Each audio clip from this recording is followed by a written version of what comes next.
साहस नहीं कर पा रही हैं। आपके अथक प्रयासों के कारण ही आज का नया भारत न केवल आंतरिक रूप से सुरक्षित है, बल्कि संगठित और आत्मविश्वास से भरा हुआ भी है। आदरणीय गृह मंत्री जी, उत्तराखंड में समान नागरिक संहिता लागू होने के बाद आपका उत्तराखंड में पहला आगमन है। आपके और आदरणीय प्रधानमंत्री जी के मार्गदर्शन के कारण ही हम यूसीसी को उत्तराखंड में लागू करने में सफल हो सके हैं। समान नागरिक संहिता को धरातल पर उतारने की दिशा में आपके द्वारा किए गए सहयोग के लिए समस्त उत्तराखंड वासियों की ओर से मैं आपका हृदय से स्वागत एवं अभिनंदन करता हूं, आपको धन्यवाद देता हूं। भाइयों बहनों, यह हम सभी के लिए बड़े गर्व की विषय है कि राज्य स्थापना के रजत जयंती वर्ष में उत्तराखंड में पहली बार राष्ट्रीय खेलों का आयोजन हुआ है।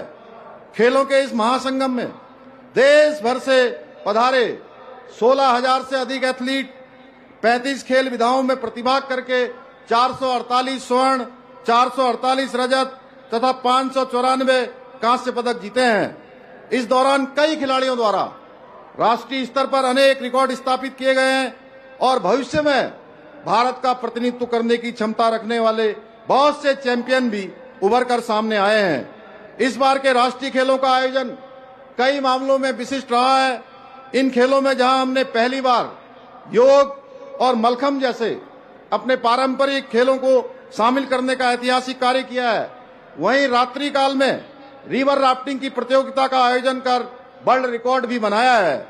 हमने भारत में पहली बार राष्ट्रीय खेलों को ग्रीन गेम्स की थीम पर आयोजित करते हुए पूरे आयोजन में प्लास्टिक का कम से कम उपयोग करने के साथ ही बिजली के लिए सोलर एनर्जी का उपयोग भी किया है।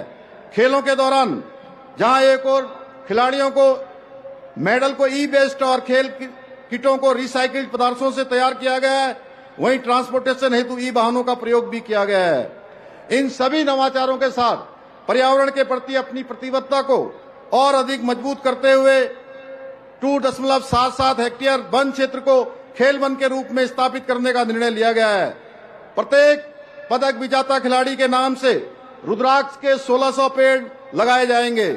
इस बार के राष्ट्रीय खेलों में देहरादून, हरिद्वार, रुद्रपुर, ऋषिकेश, हल्द्वानी जैसे मैदानी शहरों को साथ ही अल्मोड़ा, पिथौरागढ़ और टिहरी जैसे सुदूर पहाड़ी स्थानों के में भी खेल प्रतिस्पर्धा आयोजित की गई। इतना ही नहीं, इस बार चकरपुर जो कि एक सीमांत क्षेत्र जैसे छोटे से कस्बे में भी राष्ट्रीय खेलों की प्रमुख स्पर्धा का आयोजन हुआ। ये संभवतः पहली बार हुआ कि राष्ट्रीय खेलों में जितने भी वाटर स्पोर्ट्स के इवेंट्स हुए उन सभी को उत्तराखंड की हाई एल्टीट्यूड पर स्थित झीलों एवं नदियों में आयोजित किया गया। इन खेलों के आयोजन के लिए हमने अस्थायी निर्माण की बजाय प्रदेश की विभिन्न स्थानों पर स्थायी स्पोर्ट स्टार इंफ्रास्ट्रक्चर विकसित करने का प्रयास किया है। ये सभी आधारभूत सुविधाएं भविष्य में हमारे खिलाड़ियों के काम आएंगी।